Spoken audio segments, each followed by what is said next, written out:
రాష్ట్ర వ్యాప్తంగా సంచలనం సృష్టించిన మాజీ ఎంపీపీ ముప్పవరపు వీరయ్య చౌదరి హత్య కేసు దాదాపుగా కొలిక్కి వచ్చింది. వీరయ్య చౌదరి హత్యకు పథక రచన అమ్మనబ్రోలు నుండి జరిగినట్లు పోలీసులు ప్రాథమికంగా నిర్ధారణకు వచ్చారు. అసలు అంతకుడు గ్రామంలో ఉన్నట్లు తెలియటంతో జిల్లా ఎస్పీ దామోదర్ స్వయంగా అమ్మనబ్రోలు గ్రామానికి చేరుకున్నారు. వీరయ్య చౌదరిని హతమార్చినట్లుగా బలమైన కారణాలు లభించడంతో ఎస్పీ స్వయంగా రంగంలోకి దిగారు. అనుమానితునిగా భావిస్తున్న వ్యక్తికి సంబంధించిన పూర్తి స్థాయి కదలికలను గమనించి ఆ దిశగా చర్యలు తీసుకునేందుకు రంగం సిద్ధం చేసినట్టు తెలుస్తుంది.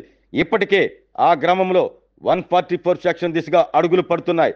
ఎక్కడ ఎలాంటి అలజడులు చోటు చేసుకోకుండా ఉండేలా దాదాపు 100 మందికి పైగా పోలీసులతో అమ్మనబ్రోలు గ్రామాన్ని రౌండప్ చేశారు. సంచలనం సృష్టించిన వీరయ్య చౌదరి హత్య కేసును ఎస్పీ దామోదర్ ఛాలెంజ్గా తీసుకుని ఛేదించే క్రమంలో మరో అడుగు ముందుకు వేశారు. ఈ కేసుకు సంబంధించిన వివరాలను త్వరలోనే ఎస్పీ దామోదర్ మీడియాకు వెల్లడించే అవకాశాలు కనిపిస్తున్నాయి.